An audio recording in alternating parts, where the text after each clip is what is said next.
오늘도 기도의 자리에 나오신 성도님 여러분 주님의 이름으로 환영하고 축복합니다. 다 함께 사도신경으로 신앙 고백하시겠습니다. 전능하사 천지를 만드신 하나님 아버지를 내가 믿사오며 그 외아들 우리 주 예수 그리스도를 믿사오니 이는 성령으로 잉태하사 동정녀 마리아에게 나시고 본디오 빌라도에게 고난을 받으사 십자가에 못 박혀 죽으시고 장사한 지 사흘 만에 죽은 자 가운데서 다시 살아나시며 하늘에 오르사 전능하신 하나님 우편에 앉아 계시다가 저리로서 산 자와 죽은 자를 심판하러 오시리라. 성령을 믿사오며 거룩한 공회와 성도가 서로 교통하는 것과 죄를 사하여 주시는 것과 몸이 다시 사는 것과 영원히 사는 것을 믿사옵나이다. 아멘. 찬송가 393장 오신실하신 주 함께 찬송하시겠습니다.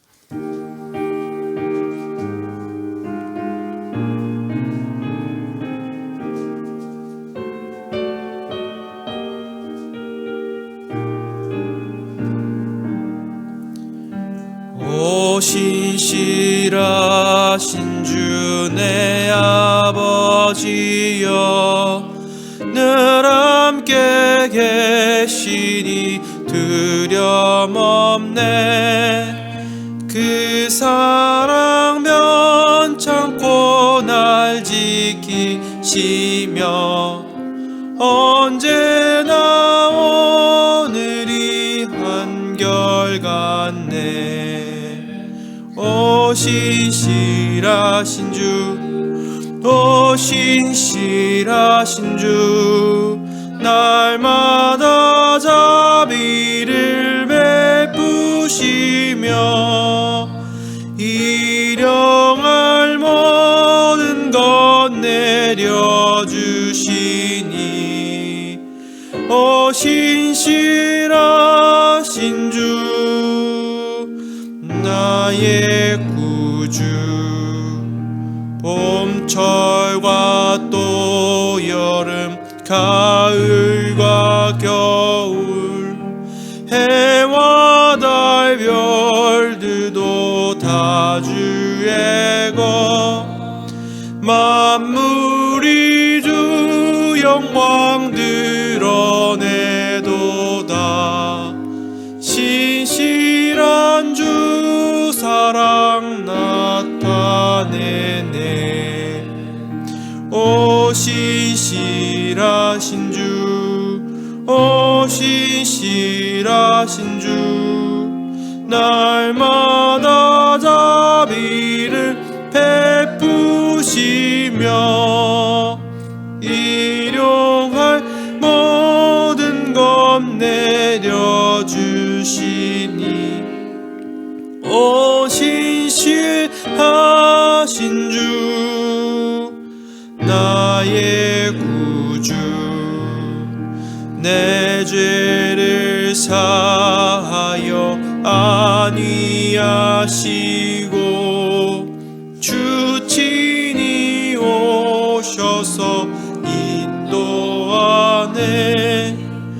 오늘의 힘들고 내일의 소망 주만이 만복을 내리시네. 오신실하신 주 오신실하신 주 날마다 자비를 베푸시며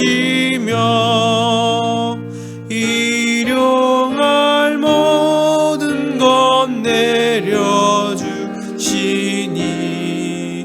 오신실하신 주 나의 구주. 아멘. 하나님이 우리에게 주신 말씀 마가복음 8장 1절부터 10절 말씀입니다. 마가복음 8장 1절부터 10절 말씀. 저와 성도님들이 한 절씩 번갈아 가면서 교독하겠습니다. 그 무렵에 또 큰 무리가 있어 먹을 것이 없는지라 예수께서 제자들을 불러 이르시되 내가 무리를 불쌍히 여기노라. 그들이 나와 함께 있은지 이미 사흘이 지났으나 먹을 것이 없도다. 만일 내가 그들을 굶겨 집으로 보내면 길에서 기진하리라. 그중에는 멀리서 온 사람들도 있느니라. 제자들이 대답하되 이 광야 어디서 떡을 얻어 이 사람들로 배를 불게 할 수 있으리까? 예수께서 물으시되 너희에게 떡 몇 개나 있느냐? 이르되 7 이로소이다 하거늘 예수께서 무리를 명하여 땅에 앉게 하시고 떡 7개를 가지사 축사하시고 떼어 제자들에게 주어 나누어 주게 하시니 제자들이 무리에게 나누어 주더라. 또 작은 생선 2마리가 있는지라 이에 축복하시고 명하사 이것도 나누어 주게 하시니 배불리 먹고 남은 조각 7 광주리를 거두었으며 사람은 약 4,000명이었더라.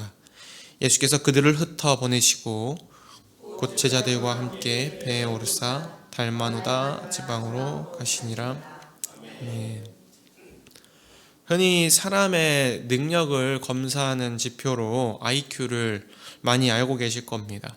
그러나 사람의 능력을 평가하는 지표로 지능지수인 IQ만 있는 게 아니라 감성지수도 있고 또 도덕지수도 있고 사회지수도 있고 소통지수도 있고 또 공감지수도 공존지수도 있고 EQ, MQ, SQ 이런 다양한 능력을 측정하는 지수들이 있는데요. 현대에는 이 IQ를 굉장히 제일 중요시해왔고 또 가장 중요한 인재상으로 두다 보니까 올바른 가치관이 형성되지 못하고 또 도덕성이 결여되거나 공동체성이 결여되어서 사회 문제를 많이 가져오기도 했습니다. 그래서 최근에 이르러서는 기업이나 회사에서 사회성이나 그 공동체성을 더 중요하게 보기도 했는데요. 특히나 코로나19가 지나간 이후에 그 감성지수인 EQ의 중요성이 더 많이 대두되고 있다고 합니다. 자신과 타인이 느끼는 그 감정에 대한 공감 능력, 대인관계 기술, 자기조절 능력을 포함하는 이 감정지능, 감성지수가 더 요새는 중요해지고 있다고 합니다.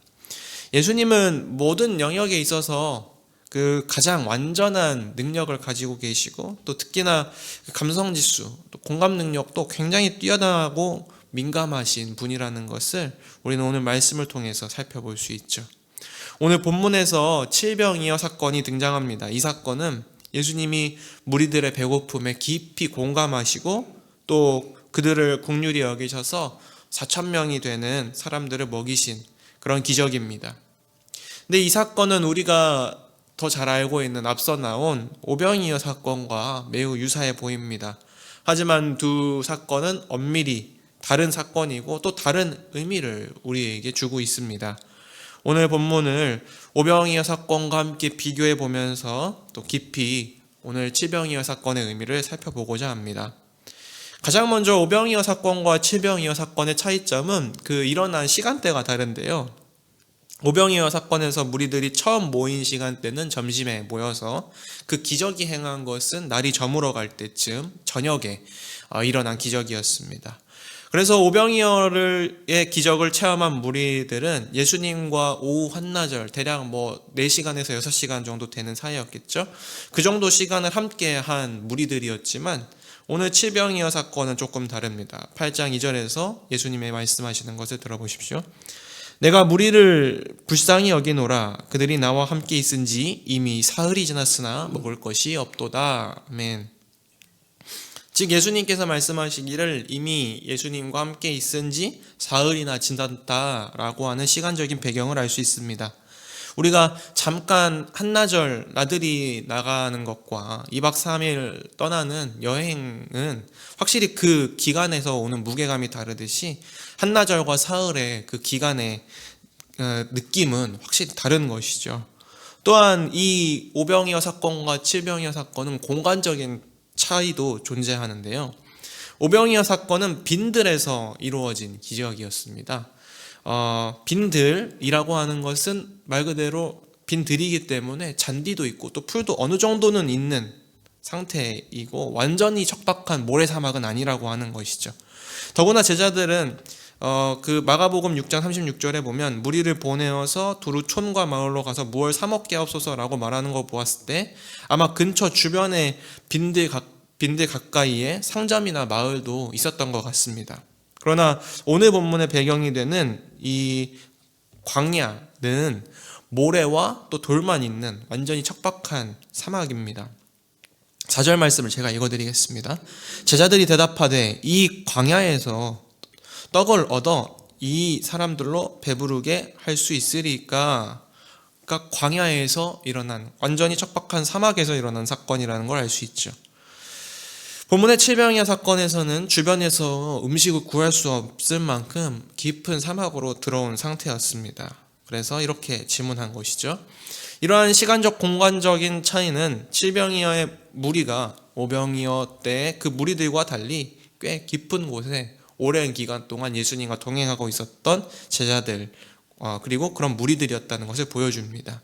사흘이나 자신의 생계를 내팽개치고 또 먹을 것도 없이 무작정 예수님을 따라온 자들인 것이죠.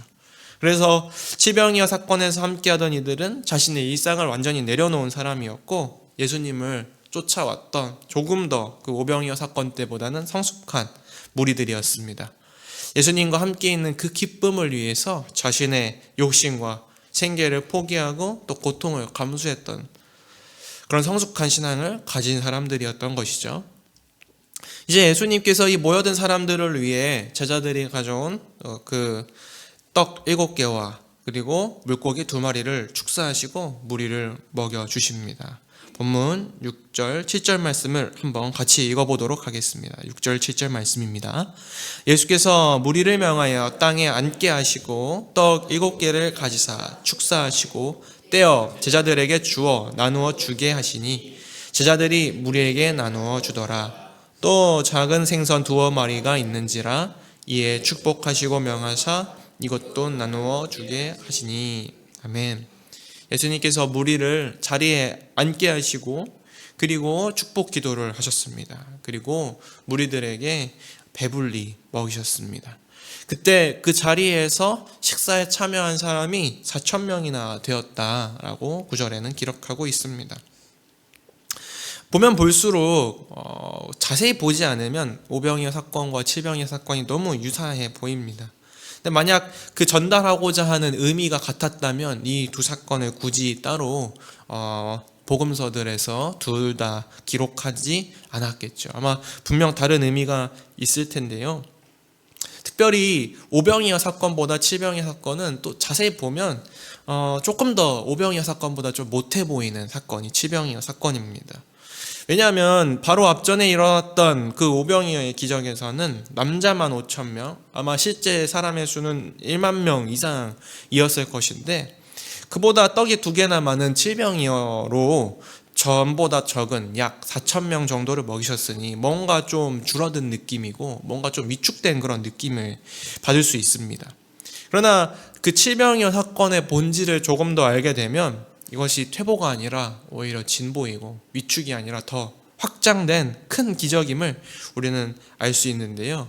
왜 그러냐 하면 좀 전에도 아까 전에도 말씀드렸다시피 그 칠병이어 사건에 따라온 무리들은 조금 더 성숙하고 조금 더 예수님을 더 따르기 위해서 자신의 삶을 내려놓았던 사람들이었기 때문이죠. 게다가 이 기적을 일으킨 그 예수님의 어떤 최초로 그 기적을 일으키게 된 동기가 조금 다른데요. 오병이어 사건에서는 예수님이 무리의 배고픔을 걱정하셨던 것이 아니라 제자들이 먼저 걱정을 시작합니다. 그러나 칠병이어 사건에서는 예수님이 먼저 이 무리들의 그 배고픔을 염려하시고 또 공감해 주시는 것이 큰 차이인데요. 자신을 따라 깊은 사막에서 사흘이나 보낸 그 무리를 보시고 내가 불쌍히 여기노라 라고 아까 2절에서 읽었던 말씀에서 직접 말씀하시는 장면을 기억하실 것입니다. 그러나 오병이어 사건에서 예수님은 어떤 것을 불쌍히 여기셨냐면 그 무리들이 목자 없는 양 같음으로 인하여 불쌍히 여기셨다라고 그렇게 기록이 되어 있습니다. 먼저 오병이어 사건에서는 그들의 육신보다 육신을 육신보다 영혼을 더 염려하셨다면 칠병이어 사건에서는 영혼을 이미 내어놓고 따라온 제자들이기 때문에 그들의 육신을 더 오히려 걱정해 주시는 사건이 바로 칠병이어 사건인 것이죠. 여기서 우리는 좀 중요한 교훈을 얻을 수 있습니다. 예수님께서 오병이어의 무리를 보시면서는 그들의 영혼을 염려하셨지만 칠병이어의 무리들을 보시고는 그들의 육신의 배고픔을 염려해 주셨다라고 하는 것이죠. 칠병이어 사건에서의 무리는 이미 예수님을 믿고 또 복음을 받아들여서 영혼의 허기를 채운 후에 더 깊은 신앙으로 들어간 이들이었기 때문에 예수님을 완전히 따라서 자신의 모든 것을 내려두고 따라온 자들이었기 때문에 그래서 더 오히려 그들의 육신도 그들의 허기짐도 더 깊이 공감해 주시고 더 챙겨주신 장면이 바로 칠병이어 사건의 특징입니다. 그래서 그 마가는 그 예수님의 깊은 공감을 개별 사정까지도 다 알고 계신다는 그 공감을 8장 3절에서 이렇게 표현하는데요. 제가 읽어드리겠습니다. 만일 내가 그들을 굶겨 집으로 보내면 길에서 기진하리라. 그 중에는 멀리서 온 사람들도 있느니라. 아멘. 그 중에는 멀리서 온 사람들도 있다라고 말씀하신 것은 무리들 가운데 이방인들이 많이 섞여 있었기 때문입니다. 또한 멀리서 온 자들이기 때문에 그 먼 긴 여정 동안 얼마나 배가 또 고팠고 또 돌아갈 때 얼마나 배가 고플 것입니까? 그러한 개별적인 사정까지도 예수님은 아시고 또 고려해 주시고 또 그들에게 긍휼하심과 또 자비하심을 베풀어 주신다는 것이지요. 사랑하는 성도 여러분, 예수님은 우리의 육신의 허기짐까지도 염려해 주시는 분이시죠. 또 우리 한 사람 한 사람 각자의 모든 상황과 개별적인 어려움들까지도 헤아려 주시고 또 긍휼의 마음을 품어 주시는 분이십니다.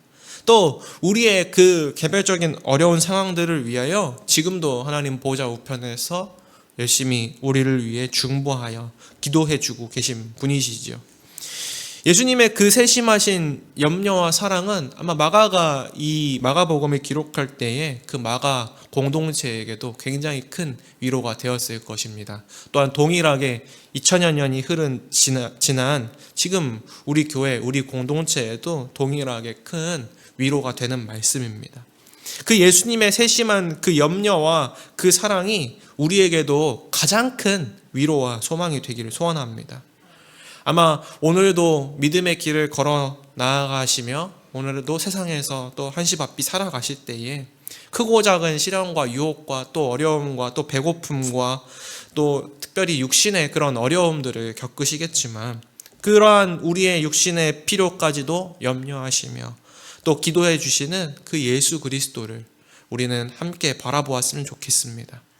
아마 그리할 때에 우리 삶의 역사에 주셔서 7개의 떡과 2마리의 물고기로도 4,000명을 먹이시고도 남으시는 4,000명을 먹이시고도 그 7강주리가 남게 하셨던 그 은혜를 아마 삶에서 경험하실 수 있게 되실 것입니다. 이러한 예수님만 온전히 바라보는 저와 성도님 여러분 되시기를 주님의 이름으로 축복합니다. 몇 가지 기도 제목을 드리겠습니다. 먼저는 우리 삶의 문제와 어려움들 앞에서 흔들리지 않고 예수님을 따라 살아갈 수 있게 하소서. 그리고 두 번째로는 우리 모든 사정과 형편을 아시는 주님께서 우리의 기도에 하나님의 방법으로 차고 넘치게 응답하여 주소서 기도했으면 좋겠습니다. 마지막으로 고등부를 위해 기도했으면 좋겠습니다. 우리 고등부가 이 세대를 본받지 않고 거룩하신 하나님의 말씀을 쫓는 세대가 되게 하소서. 우리 이 기도 제목을 놓고 또 개인의 기도 제목을 놓고 자유롭게 기도하다 돌아가시겠습니다. 사랑과 은혜가 많으신 주님, 참으로 하나님께서는 우리 마음을 깊이 아시고 또 우리 마음을 헤아리시는 자비와 은혜와 긍휼이 풍성하신 하나님이십니다. 주님, 우리 각자마다 하나님 주님을 따르려다가 주님 겪은 어려움들도 있고 또 세상을 살아가면서 겪는 하나님 육신의 허기짐과 또 배고픔과 어려움들도 있고 하나님 우리 한 사람 한 사람이 주님을 따라 살아가는 삶이 녹록치가 않고 주님, 우리가 놓여져 있는 상황에서 우리의 신앙과 우리의 믿음을 지키기 어려운 때도 주님 너무나도 많이 있으면 주님 앞에 주님 고백합니다.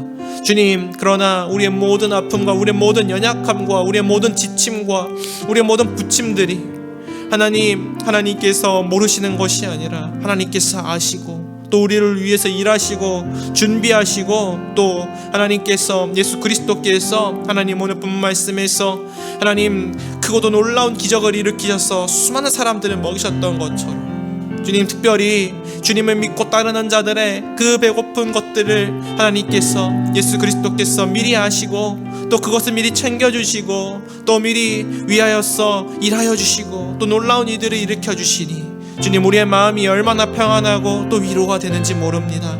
주님, 우리가 살아갈 때에 우리가 일생에서 하나님 겪는 하나님 믿음으로 인한 문제들도 참으로 힘들고 어렵지만 주님, 우리가 배고프고 또 우리가 줄이고 또 우리가 경제적으로 어렵고 또 우리가 환경적으로 어렵고 또 관계적으로 어렵고 하는 모든 문제들도 하나님 우리에게 너무나도 큰 하나님 어려움과 또 시련과 또 환난이 됩니다. 주님, 이런 모든 어려움들 가운데에서 하나님 각자의 사정을 아시는 주님께서 가장 좋은 것으로 베풀어 주시고 주님께서 예비해 주신 것으로 주님, 저희들이 하루하루의 삶을 영위해내고 또 살아낼 수 있도록 주님, 우리에게 당신의 사랑과 긍휼과 자비하심을 아낌없이 베풀어 주옵소서. 우리에게 필요한 것들을 채우시고 또 남을 아버지 하나님의 놀라우신 사랑과 은혜를 하나님 오늘